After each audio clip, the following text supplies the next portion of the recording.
ذوالقعدہ یعنی اس کے بعد، اور اس کے بعد ذوالحج، یہ 3 مہینے حج کے مہینے اس لیے کہے جاتے ہیں کہ اس مہینے میں احرام میں حج کا جو احرام ہوتا ہے اسی مہینے میں باندھ کے حاجی پوری دنیا سے حج کے لیے نکلتے ہیں۔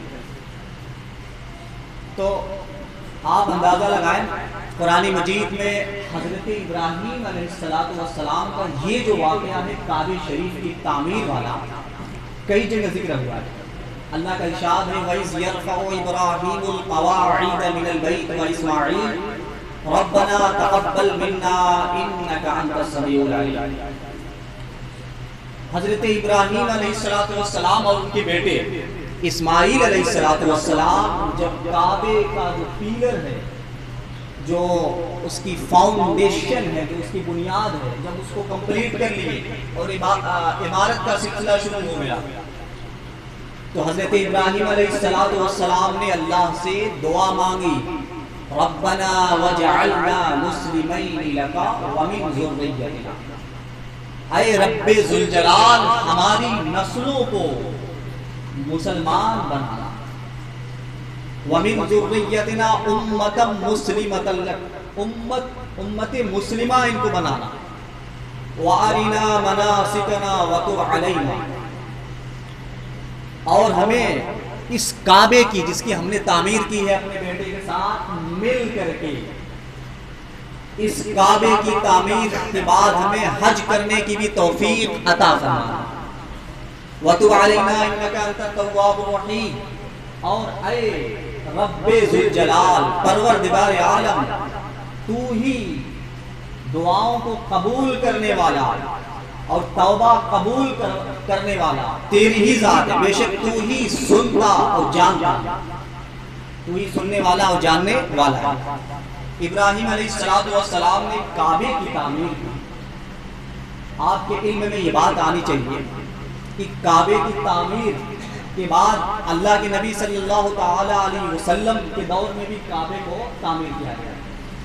کعبے کے سائیڈ میں جو باؤنڈیشن، جو باؤنڈری ہے جس کو حتیم کہتے ہیں، کعبے کی جو بلڈنگ بنی ہوئی ہے، یہ کعبے کی بلڈنگ پہلے سیم ایسے ہی تھی جیسے آج کے دور میں ہمارے یہاں جیسے عیدگاہ ہوتی ہے، باؤنڈری ہوتی ہے اور اوپر کی چھت کیا ہوتی ہے، خالی ہوتی ہے، کھلی ہوتی ہے، تو کعبے کی بالکل سیم اس کی جو بلڈنگ تھی ایسے ہی تھی۔ بڑی پرانی تاریخ ہے کعبے کی، اور قرآن مجید میں ایک جگہ ہے ان اودع للناس للذی ببکۃ مبارک، بے شک لوگوں کے لیے ایک گھر تعمیر کیا گیا ہے، اور وہ گھر کہاں پہ واقع ہے؟ بکہ۔ مکہ شریف کا پہلا نام کیا تھا؟ بکہ، جو قرآن مجید میں آیا ہے۔ پہلے مکہ شریف اس کا نام پہلے با سے تھا بکہ، ٹھیک ہے؟ تو اب اودع للناس للذی ببکۃ مبارک، لوگوں کے لیے اس مکہ شریف کی سرزمین پر برکت رکھی گئی ہے۔ اتنی برکت ہے کہ آج بھی سالوں کا سال وہاں پہ آپ کو ایسی ایسی کھجوریں ملیں گی جو کہیں اور نہیں مل سکتی۔ یہ جو بڑی اچھی اچھی کھجوریں آپ سنتے ہوں گے، اجوا اور کون سی کھجوریں جو انسان کھاتا ہے، یہ آپ کو مکے کی سرزمین پہ، تو اس کی لمبی تاریخ ہے، آج سے نہیں مل رہی ہے، زمانے سے ملتی رہی ہے۔ تو مکہ شریف میں کعبے کی تعمیر ہوئی، اور کعبے کی تعمیر کے بعد نسل ابراہیم علیہ السلام وہیں آباد ہوئی۔ آج جسے بعض لوگ یہ بھی کہہ دیتے ہیں کہ یار یہ جو تم مولد مناتے ہو، مولد کا اہتمام کرتے ہو، میلاد مصطفیٰ کا اہتمام کرتے ہو، اس کی کیا ضرورت ہے؟ میں بتاتا ہوں کہ یہ جو آپ کعبے شریف میں حج کرتے ہیں، جو ارکان ادا کرتے ہیں، سب سے بڑا رکن کیا ہے کعبے کا؟ حج کرنے کا سب سے بڑا رکن ہے وقوف عرفات۔ جب تک کہ عرفات کے میدان میں آپ نے ٹھہرنا نہیں ہوا، آپ کا حج نہیں ہو سکتا۔ رکن اعظم سب سے بڑا وہی رکن ہے، اس کے بغیر حج نہیں ہو سکتا۔ آپ دیکھیں ابراہیم علیہ السلام نے کعبے کی تعمیر کی، اس زمانے میں کوئی پاپولیشن نہیں تھی، بلکہ صحرا، بیابان، جنگل، وہاں پہ کوئی مرکزی تجارت بھی نہیں تھا، کوئی اکنامکل سینٹر، بزنس مین کا کوئی وہاں پہ سینٹر نہیں تھا، پھر بھی سارے نبی کھینچ کر کے وہاں کیوں آ رہے تھے؟ سارے نبی کو انتظار تھا اس بات کا کہ یہی مکے کی سرزمین ہے، یہی وہ سرزمین مبارک ہے جس زمین پر نبی آخر الزمان کی جلوہ گری ہونے والی ہے۔ اس لیے سارے کے سارے فلسطین سے، سیریا سے، شام سے سارے کے سارے ہجرت کر کے اسی مکے کی سرزمین پر آ رہے ہیں، انتظار کر رہے ہیں کہ جناب محمد الرسول اللہ صلی اللہ تعالی علیہ وسلم کی بعثت اس سرزمین پر ہوگی۔ لہذا کم سے کم ہمیں یہ توفیق نصیب ہو جائے گی کہ ہم ان کے امتی میں شمار ہو جائیں گے۔ تو سارے نبی انتظار کرتے رہے اس بات کا۔ اب دیکھیں ابراہیم علیہ السلام کے بعد اب آپ یہ بھی سمجھ رہے ہیں کہ ابراہیم علیہ السلام سے لے کر ہمارے نبی تک تقریباً 2500-2600 سال کا عرصہ گزرا ہے۔ 100-200 سال ہی بہت ہوتے ہیں، آج سے کم و بیش 4000-4100 سال پہلے ابراہیم علیہ السلام کا دور تھا۔ اس میں سے آپ 1400-1500 مائنس کر لیں گے تو آپ کا 2500 سال حضرت ابراہیم علیہ السلام سے لے کر سارے لوگ مسلمان تھے۔ یعنی آپ کے باپ دادا پردادا چکر دادا لکڑ دادا یہ جو سلسلہ چلتا ہے، کوئی ایک بھی ایمان سے خالی نہیں تھا۔ کوئی یہ نہیں کہہ سکتا کہ پہلے وہ کسی اور دین پر تھے، نہیں، بلکہ وہ حضرت ابراہیم علیہ السلام کے دین پر قائم تھے۔ یعنی ایک اللہ کی عبادت کرتے تھے، کسی اور کی عبادت نہیں کرتے تھے۔ تو اب اللہ کے نبی صلی اللہ تعالی علیہ وسلم کی خاندان جب وہاں پہ آپ کا خاندان آباد ہوا تو آپ کے خاندان کے لوگ بنو ہاشم اور ان کے خاندان کے لوگ، بھائی حج کا سلسلہ تو 4000 سے چل رہا ہے، اس سے پہلے اللہ کے نبی کے دور سے پہلے بھی حج کا سلسلہ جاری تھا۔ اللہ کے نبی صلی اللہ تعالی علیہ وسلم نے ایک چیز یہ دیکھی کہ لوگ حج تو کر رہے ہیں لیکن ننگے کر رہے ہیں۔ بہت سے آپ کے خاندان کے لوگ بھی حج کر رہے ہیں لیکن وہ لباس پہن کر کے حج نہیں کر رہے ہیں۔ اللہ کے نبی صلی اللہ تعالی علیہ وسلم نے سارا یہ غلط سسٹم اس کو ختم کر دیا۔ لہذا کوئی یہ کہے کہ ہمارے خاندان میں یہ چیز چلتی ہے، ہم اس کو چلائیں گے، یہ چیز اگر صحیح ہے تو چلائی جا سکتی ہے، صحیح نہیں ہے تو نہیں چلائی جا سکتی۔ اللہ کے نبی نے یہ آپ کرائٹیریا دے دیا کہ اگر ہمارے خاندان ہی کا معاملہ ہو، اگر وہ چیز صحیح ہو تو چلائی جا سکتی ہے۔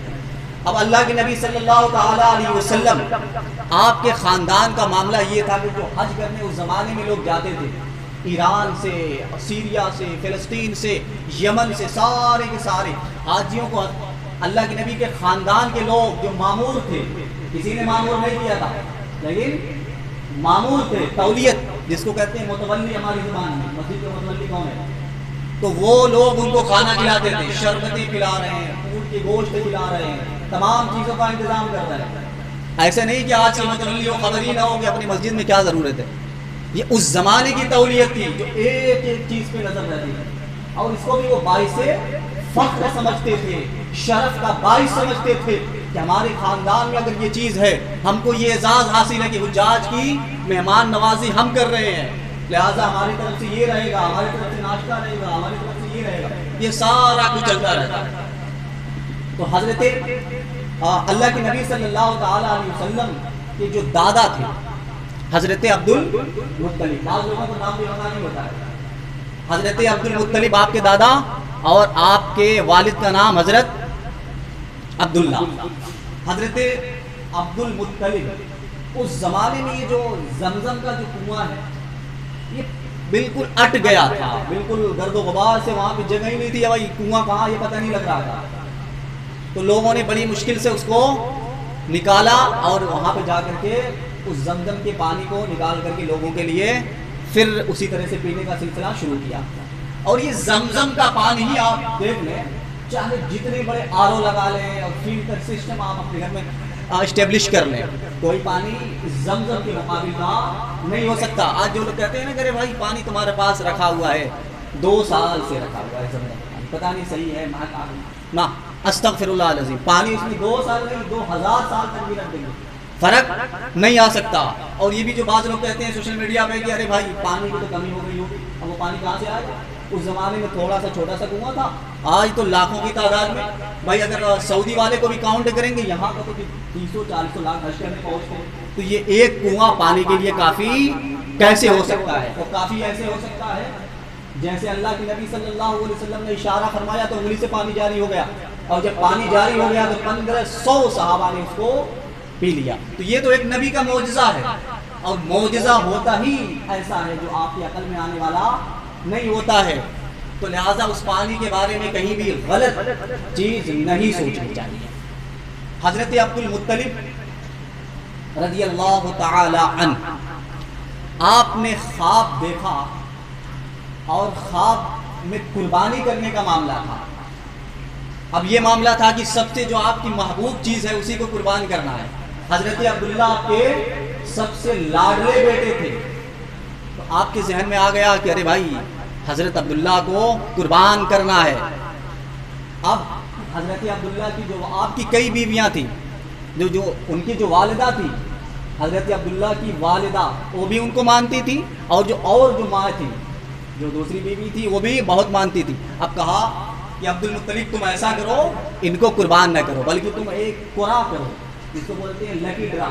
لکی بولتے ہیں وہ انسان قرآن دازی کرتا ہے، اس کا نام آ رہا ہے. تو اب نام کیا، وہاں پہ 10 اونٹ میں آپ کا نام بھی ڈالا، جس کا نام آئے گا اسی کو قربانی کرنا ہے. اب جب کر رہے ہیں تو آپ ہی کا نام آیا، 10 اونٹ میں اور آپ میں آپ ہی کا نام، یعنی حضرت عبداللہ اللہ کے نبی کے جو والد تھے ان کا نام آ رہا ہے. اب بہت پریشان، اب کیا کریں بھائی، نام تو انہیں کا آ رہا ہے اور ان کو قربانی سے بچانے کا معاملہ تھا. اب انہوں نے 10 اونٹ کی جگہ 20 اونٹ کر لیا. اب 20 اونٹ کر لیا پھر بھی انہیں کا نام آ رہا ہے. اب 20 اونٹ کی جگہ 30 کر لیا، 40 کر لیا، ایون 100 اونٹ کر لیا. 100 اونٹ کرنے کے بعد اب بھی نام حضرت عبداللہ اللہ کے نبی کے والد ابو جان انہیں کا نام آ رہا ہے. بہت پریشان ہوتے ہیں. اب کیا کریں؟ اب کسی نے ان کو سجیسٹ کیا، ایڈوائز کیا کہ نہیں، 1 اونٹ نہیں 100 اونٹ ذبح کر دو. اب انہوں نے سارے 100 اونٹ ذبح کر دیے حضرت عبداللہ کو بچانے کے لیے. اب اس کے بعد حضرت عبداللہ رضی اللہ تعالی عنہ تھوڑا اور بلوغ کی منزل طے کرتے ہیں، بڑے ہو جاتے ہیں. اس کے بعد آپ نے ایک خاتون سے آپ کی شادی کر دی. خاتون حضرت آمنہ جو اللہ کے نبی کی والدہ امی جان، شادی کر دیا. شادی کرنے کے بعد کچھ ہی دنوں کے بعد، یعنی ابھی پریگنینسی 6 منتھ ہوئی تھی کہ آپ دنیا سے انتقال فرما گئے. یعنی ابھی بچے کی ولادت پیدائش نہیں ہوئی، اللہ کے نبی دنیا میں تشریف نہیں لائے، آپ کے والد دنیا سے انتقال فرما گئے. اب آپ کی ولادت ہوتی ہے. ولادت ہونے کے بعد حضرت آمنہ رضی اللہ تعالی عنہا آپ کی کفالت کرتی ہیں، آپ کو پالتی ہیں، آپ کی پرورش کرتی ہیں. اور آپ کو یاد رکھنا چاہیے کہ اللہ کے نبی صلی اللہ تعالی علیہ وسلم نے سب سے پہلے جس خاتون کا دودھ پیا اپنی امی کا نہیں پیا. آپ کی امی کون ہے؟ حضرت آمنہ. حضرت آمنہ کا سب سے پہلے آپ سے کوئی کوشچن کر سکتا ہے کہ سب سے پہلے اللہ کے نبی نے کس خاتون کا، کس عورت کا دودھ نوش فرمایا تھا؟ جواب دیجئے حضرت سویبہ رضی اللہ تعالی عنہا. حضرت سویبہ اللہ کے نبی کی جو والدہ تھی ان کی کنیز تھی. حضرت عباس کا واقعہ آپ نے سنا ہوگا. آپ نے ابو لہب کا بھی واقعہ سنا ہوگا. ابو لہب نے اسی سویبہ کو آزاد کیا تھا. کیوں؟ کہ سویبہ نے جا کر کے اپنے چچا کو یہ خوشخبری تھی، ارے بھائی تمہارا بھتیجا آ گیا ہے، تمہیں مبارک ہو، اللہ تمہیں برکت دے، کہا جاؤ تم آزاد ہو. اس زمانے میں کنیز اور غلام کا رواج تھا، اور اس زمانے میں ابھی اس وقت پوری دنیا میں کہیں بھی کنیز اور غلام کا رواج نہیں ہے. یہ غلامی کا دور ختم ہو گیا. تو حضرت سویبہ نے سب سے پہلے دودھ پلایا اللہ کے نبی صلی اللہ تعالی علیہ وسلم کو. اس کے بعد حضرت حلیمہ سعدیہ رضی اللہ تعالی عنہ، وہ اس زمانے کا معمول یہ تھا کہ بچوں کی پرورش اچھی ہو، ان کی تربیت اچھی ہو اور بچے فصیح زبان بولیں.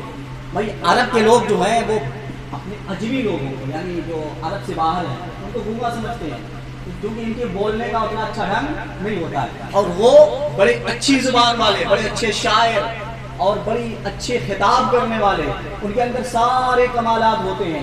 لہٰذا وہ اپنے بچوں میں یہ وصف پیدا کرنے کے لیے، یہ اسکل، یہ صلاحیت پیدا کرنے کے لیے کہ ہمارا بچہ بہت ہی اچھی زبان کا مالک ہو، صحت ہو، ہیلدی ہو، ہر اعتبار سے اچھا ہو، لہذا اس لیے ان کو کسی صحرا، کسی دیہات کے لوگوں میں بھیج دیا کرتے تھے۔ اب دیہات میں بھیجنے کے بعد ان کی پرورش ہوئی۔ ٹائم کتنا ہو گیا؟ تو اللہ کے نبی صلی اللہ تعالی علیہ وسلم کو حضرت حلیمہ سعدیہ رضی اللہ تعالی عنہا آپ کو لے کر گئی اور آپ کی پرورش ہوئی۔ وہاں پرورش ہوتی تھی۔ اللہ کے نبی صلی اللہ تعالی علیہ وسلم اس زمانے میں جس کو بھی کوئی بیماری ہوتی تھی، کسی کو نظر لگ گئی، کسی کو کچھ اور، بچہ ہو رہا ہے، کھانا نہیں کھا رہا ہے، اس کے پیٹ دانت میں کچھ اور پرابلم ہو گئی، کچھ اور دقت ہو رہی، اللہ کے نبی کا ہاتھ اس کے ہاتھ پہ رکھ دیتے، ٹھیک ہو جاتا۔ اللہ کے نبی کا پاؤں اس ایک کنویں کے ایک ہاؤس کے اندر ڈال دیا کہ جس کو محمد صلی اللہ علیہ وسلم کا دھون لینا ہو قدم کا، اس کنویں سے پانی لے لے، اس کو بچوں پر جائے۔ اب سارے لوگ اس سے پانی لے رہے ہیں، تو اب اتنی برکت نصیب ہو رہی ہے۔ تو بہرحال حج کا یہ سلسلہ اللہ کے نبی صلی اللہ تعالی علیہ وسلم نے آخری خطبہ دیا، انشاءاللہ میں اس خطبے کی بھی تشریح کروں گا۔ اب حج کا سلسلہ شروع ہوا۔ اب حج میں دیکھیں کیا چیز بہت ہی امپورٹنٹ ہے۔ انسان جب حج کے لیے روانہ ہوتا ہے تو اب حج کے لیے گھر سے نکل گیا، سب سے معافی تلافی کر کے گھر سے نکل گیا۔ اب جو اس کے پاس سامان ہو، جو اس کے پاس اپنا سامان ہوتا ہے، اسی پہ اس کو بھروسہ ہوتا ہے، کسی اور کے سامان پہ بھروسہ نہیں ہوتا ہے۔ اور ایسا بھی نہیں کرنا چاہیے کہ انسان حج کو تو جائے لیکن مال حلال نہ ہو، حرام ہو۔ جیسے ہوتا ہے کہ انسان حلال گوشت کی دکان تو ڈھونڈ رہا ہوتا ہے لیکن پیسہ کون سا ہوتا ہے؟ پیسہ تو حرام کا ہوتا ہے اور گوشت حلال کی ڈھونڈ رہا ہوتا ہے، تو یہ دیانت کی بات نہیں ہے۔ اب انسان جب حج کے لیے روانہ ہو گیا، روانہ ہونے کے بعد جب احرام باندھ لیتا ہے تو آپ ایک طرح سے امیجن کریں، تصور کریں کہ انسان جب احرام باندھ لیا تو یہ ایسے ہی ہے جیسے انسان کو کفن پہنا دیا گیا۔ اب انسان کو کفن پہنانے کے بعد اسی چیز پر انسان کا بھروسہ ہوتا ہے جو اس کے اعمال ہوتے ہیں، یعنی اگر اچھے اعمال کیا ہے تو قبر میں اس کے ساتھ اچھا معاملہ ہوگا، اور اچھے اعمال نہیں ہے تو اچھا معاملہ نہیں ہوگا۔ تو اب انسان احرام باندھ لیا، گویا کہ اب اس دار فانی سے دار باقی کی طرف، یعنی دنیا تو فنا ہونے والی چیز ہے، ختم ہونے والی چیز ہے، یہاں سے رخصت ہو کر کے اب کہاں جا رہا ہے؟ اب اللہ کی بارگاہ میں ارحم الراحمین قبر کے حوالے کیا جا رہا ہے، اب وہاں جا رہا ہے۔ تو اب انسان کفن باندھ لیا یا احرام باندھ لیا یا ایسا، اس کے بعد سفر کر رہا ہے، سفر کرنے کے بعد حج کرنے کے لیے طواف کر رہا ہے، تو یہ ایسے ہی ہے کہ حشر کا میدان قائم ہو گیا اور انسان بھاگتا پھر رہا ہے، بھائی بھی ہے، ماں بھی ہے، بیٹے بھی ہیں، ساری اولادیں ہیں، لیکن کسی کی پرواہ نہیں ہے، صرف اپنی پرواہ ہے کہ میرا حساب کتاب صحیح ہو جائے، میرے اعمال درست نہ نکلیں، کوئی کجی یا کمی نہ نکلے۔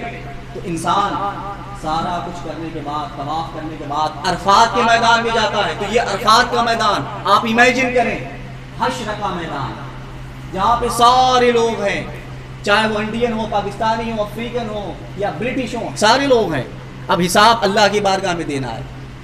تو اب جب انسان کا حال یہ ہے تو اس کو گناہ سے بچنا چاہیے، اعمال صالحہ کی کوشش کرنی چاہیے، اور اگر حج اللہ توفیق دے حج کرنے کی تو اسے حج کرنے میں کہیں بھی کوتاہی نہیں کرنی چاہیے۔ ابراہیم علیہ السلام نے جب کعبے کی تعمیر کی تو لوگوں کو بلایا، اے لوگو آؤ تم اللہ کے گھر کا حج کرو، طواف کرو۔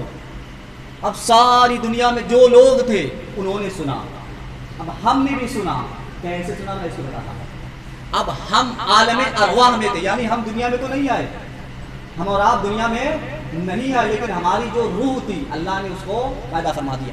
اب اس روح نے حضرت ابراہیم علیہ السلام کی پکار پر کہ اے لوگو حج کرنے آؤ، جنہوں نے لبیک کہا، آج ان کو حج کی توفیق نصیب ہوتی ہے اور وہ اللہ کی بارگاہ میں اللہ کے اس گھر کی زیارت کرتے ہیں اور حج کرتے ہیں۔ اچھا، حج کرنے میں آپ دیکھیں ابراہیم علیہ السلام کی جو اہلیہ تھی، آپ کی وائف، انہوں نے حضرت اسماعیل علیہ السلام کو پانی دینے کے لیے ادھر سے ادھر جا رہے ہیں، صفا مروا، ان الصفا والمروہ من شعائر اللہ، یہ صفا ماؤنٹین اور مروا ماؤنٹین اللہ کی ایک عظیم نشانی ہے.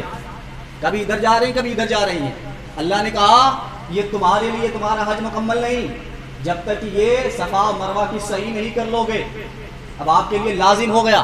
بعض لوگ کہتے ہیں کہ بھائی یہ سیلیبریشن کیوں کرتے ہو کسی چیز کا منانا. آپ دیکھیں حضرت حاجرہ نے جان بوجھ کر ایسا نہیں کیا تھا کہ میں صحیح کر رہا ہوں. آنے والی نسلوں کے لیے یہ صحیح کرنا، ادھر سے ادھر کرنا یہ ضروری ہوگا. لیکن نہیں، اللہ کو یہ ادا اتنی پسند آئی کہ ساری کائنات کے لیے، ساری دنیا کے لیے یہ امر، یہ رکن لازمی قرار پایا. آپ حج مکمل ہی نہیں کر سکتے جب تک کہ آپ یہ چیز نہ کر لیں. تو یہ ساری چیزیں دیکھیں سیلیبریشن ہے، لہذا اسلام سیلیبریشن سے کبھی منع نہیں کر سکتا. اور یہ نہیں خیال کرنا چاہیے کہ سیلیبریشن کا تعلق اسلام سے نہیں ہے. تو لہذا حج کی ہمیں توفیق نصیب ہو تو حج کرنا چاہیے، اس میں کہیں سے بھی کوتاہی اور بیچ میں یہ چیزیں نہیں لانے چاہیے کہ بیٹا کی شادی کرنا ہے، ابھی تو یار ابھی داڑھی واڑی رکھنی پڑے گی. آپ دیکھیں ہمارا 135-37 کروڑ کا پرائم منسٹر داڑھی رکھ لے تو یہ تو بڑی بددیانتی کی بات ہوگی. ایک پرائم منسٹر تو داڑھی رکھ لے لیکن آپ کے چہرے پہ داڑھی آتے ہوئے کیا لگے؟ شرم آئے. تو ایسا نہیں محسوس کرنا چاہیے. حالانکہ یہی لوگ ہیں، یہ پرائم منسٹر کے ہاؤس سے 10 کلومیٹر کے آس پاس آپ دیکھیں کس کو آکسیجن نہیں مل رہا ہے. اب جتنے وہاں پہ پرائیویٹ ہاسپٹل ہیں آکسیجن سے کتنے لوگوں کی موت ہو رہی ہے. اور یہ کہا گیا سب کا ساتھ سب کا وکاس، کہاں کا سب کا ساتھ؟ اتنے لوگوں کی موت ہو رہی ہے، اس کا ذمہ دار کون ہے؟ اور یہ ہمارے بیٹھے ہوئے یہ ستہ دھاری کے یو پی میں ابھی دیکھیے یہ کہہ رہے ہیں کہ ہم نے تمام کرائم کو، تمام یہ جو جرائم کی دنیا تھی سب کو ختم کر دیا. ان کا سب سے بڑا نیتا یہیں کانپور سے پکڑا جا رہا ہے. اور کیا کرتے ہوئے؟ کسی کرمنل کو بھگاتے ہوئے. ارے بھائی کسی کرمنل کو بھگا رہے ہو یہ بھی تو ایک جرم ہے. تو یہ ان لوگوں کا معاملہ ہے کہ ہاتھی کے دانت دکھانے کے اور ہیں اور کرنے کے اور ہیں. یہ لاک ڈاؤن کی بات ہو رہی ہے. اب لاک ڈاؤن دیکھیں جیسے تہوار آتا ہے سارا کچھ شروع ہو جاتا ہے. حج کے لیے فاؤنڈیشن انہوں نے لگا رکھا ہے، جو سبسڈی دیتے تھے تمام چیزیں انہوں نے کیا لگا رکھا ہے. یہ ساری چیزیں ان لوگوں کا معاملہ ہے. حالانکہ دیکھیں ہمارا جب تک معاملہ تھا، اسلام کی جب تک حکومت تھی یہاں پہ، کسی بھی مسلم حکمراں جب تک تھا تو کسی بھی غیر مسلم کو کوئی پریشانی نہیں. آپ دیکھیں بہت سی یہ تو ٹیمپل جو ہیں اس کی تعمیر کرنے میں مسلمانوں نے باقاعدہ تعاون کیا تھا. اس لیے کیا تھا کہ تاکہ کل کی یہ نہ رہے کہ بھائی یہ حکمراں تھا صرف ایک طبقے کا حکمراں تھا باقی لوگوں کا حکمراں نہیں تھا. یہ ان لوگوں کا معاملہ ہے کہ کسی کے ساتھ قانون کچھ ہے، کسی کے ساتھ قانون کچھ ہے. لہٰذا ان لوگوں سے ہوشیار رہنے کی بھی ضرورت ہے. اللہ تبارک و تعالی ہم سب کو اعمال صالحہ کی توفیق عطا فرمائے. اور حج اگر ہمیں